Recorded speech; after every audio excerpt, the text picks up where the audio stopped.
Hi guys, Steve from Patriot Bars here. Today we're in the great outdoors and we're going to be doing a little bit of trail running and maybe a little bit of exploring. So stay tuned.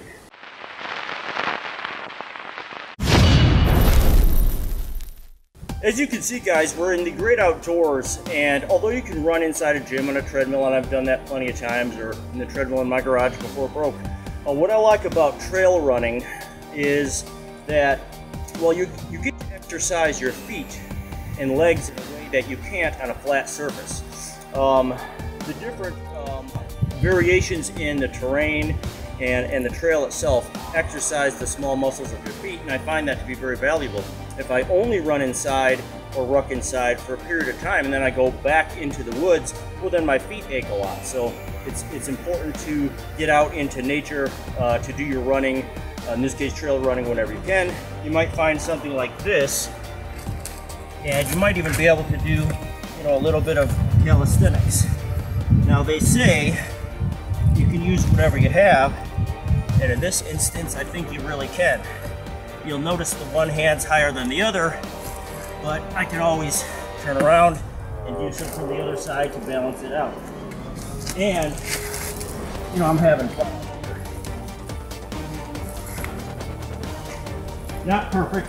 Doesn't replace the good old Patriot Bar, but it's still fun.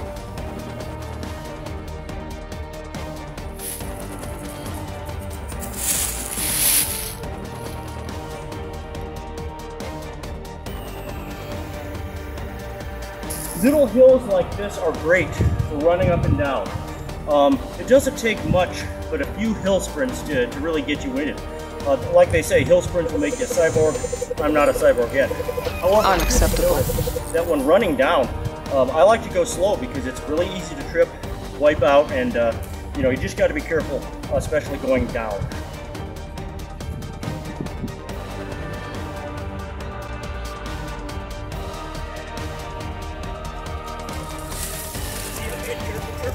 Careful.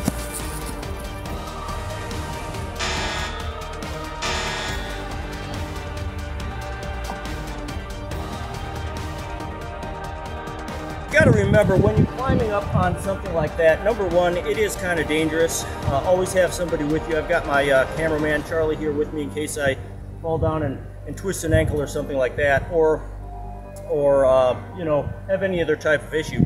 Also, be careful of slipperiness. There's moss. If you can pan down to the moss, on some of these logs there's moss, and today's a day without precipitation, so it's not slippery, so it's not an issue. But there's also animal crap up there. Believe it or not, there's a lot of poop on that log, so you got to make sure you don't accidentally slip and poop. So always go in broad daylight and when it's nice and dry.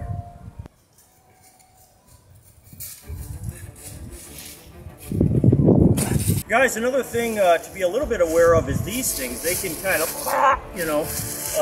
if you're in low light, you, believe it or not, can get a weirdo jungle vine like this. We are not in the Amazon, we're in Michigan, USA. Here's another thing. Tripping hazards like this. Sometimes hard to see, obviously not in broad daylight.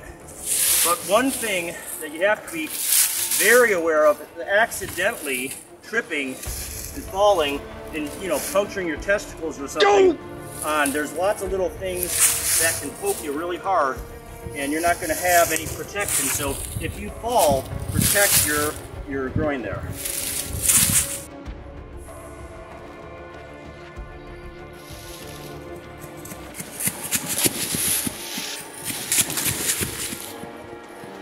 One other thing to remember is to watch out for rabbit holes, gopher holes, skunk holes, things like that. Believe it or not, skunks live in holes. I've seen that. Now, obviously in broad daylight this is very easy to see, but if you're running in dim light, or if there's leaves covering this after the leaves fall in the fall, then obviously you can break your leg or twist your ankle in a rabbit hole. So just something to be careful of. I've almost hurt myself pretty badly in rabbit holes, so it is what it is, so just be careful.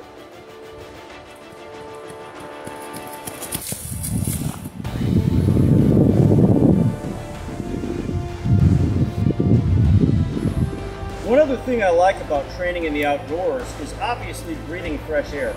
I don't know about you guys, but I find that personally, if I don't get fresh air on a daily basis, I start to get depressed, I start to feel like crap, really.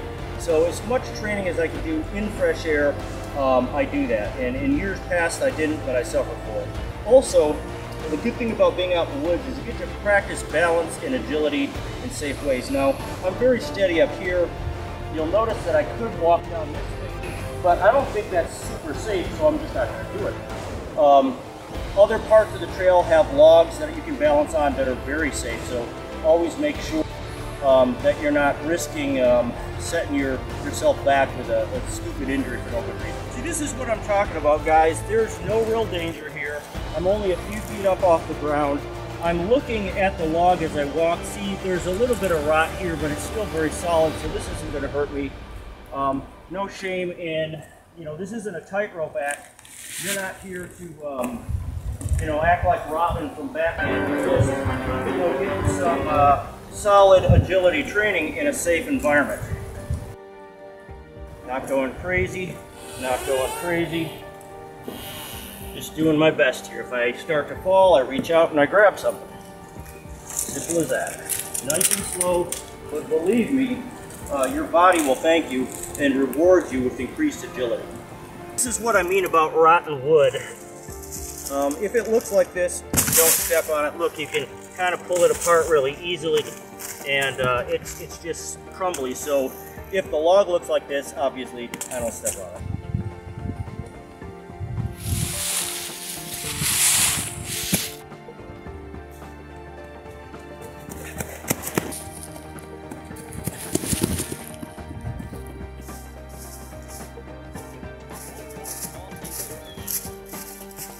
What have we here?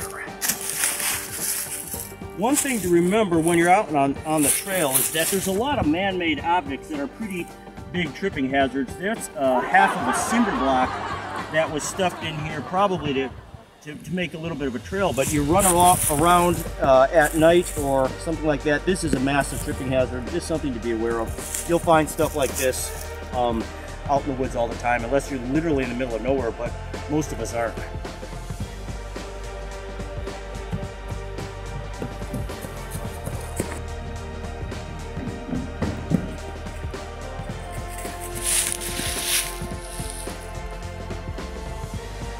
One other thing to be aware of on the trails is sharp drop-offs. If you are not aware of this trail, if you haven't been here before and you're just running as fast as you can through it, you can slip on stuff like this, and next thing you know, you can slide down here and possibly get yourself very badly hurt. So, there's no guardrails, you just got to be careful on the trail. Walking up hills, weeds can be really slippery even when dry, so walk up these things, don't try to run up, because there's the hazard right there.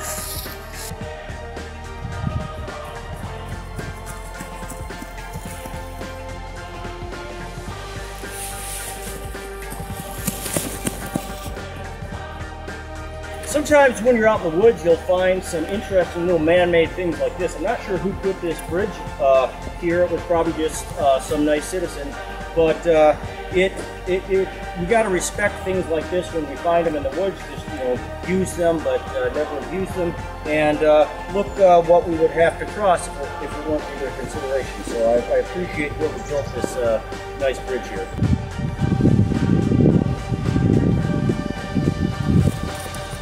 Careful on the leaves, careful on the leaves.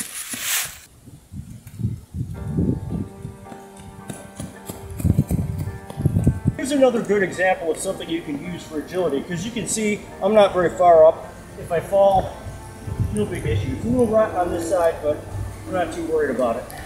This may seem like something very trivial, as if balance and agility were not an important thing, but I assure you it's not. It's got to be practiced now and again.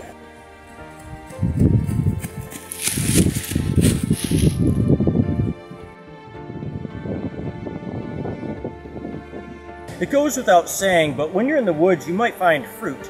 I've got these little berries that I found. I'm not going to eat them.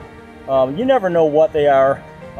Sometimes I see things that look like blueberries. I don't touch those either. Don't let your pets eat them, and certainly don't let your kids eat them. So just the more you know.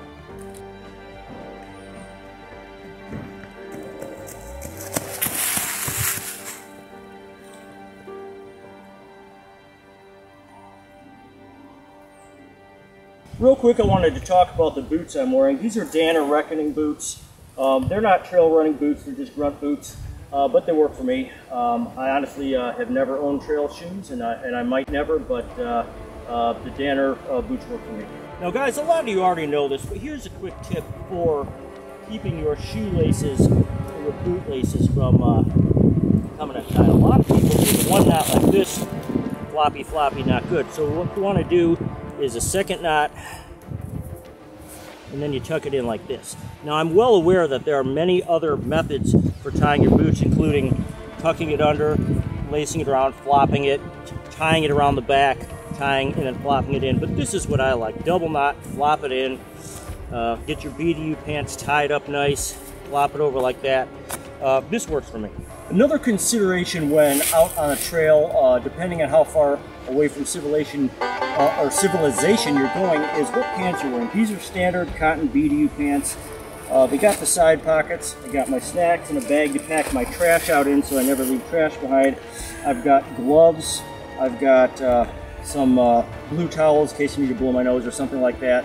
Doesn't seem like it makes a difference, but it makes a ton of difference because I don't have to carry a bag, I don't have to wear a backpack, and I can be out here for a while.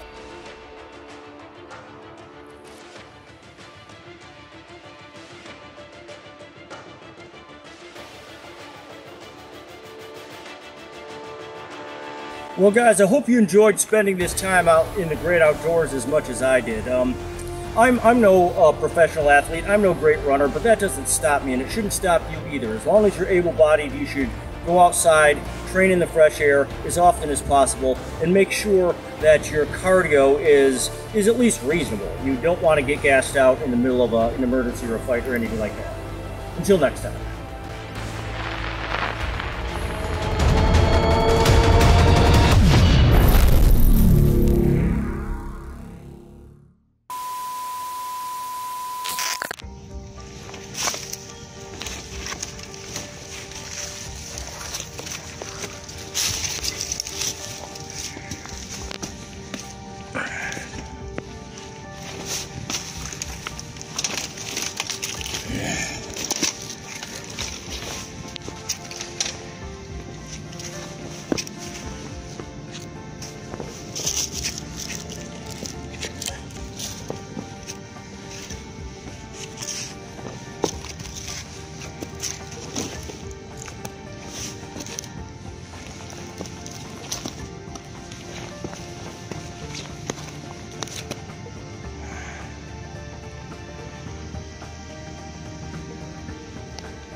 That'd be a nasty drop.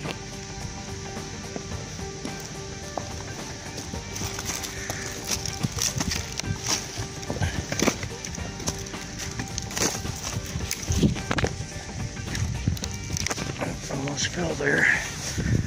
It's not good. Trying to film yourself doing dangerous stuff with a phone kind of sucks. Better put it away.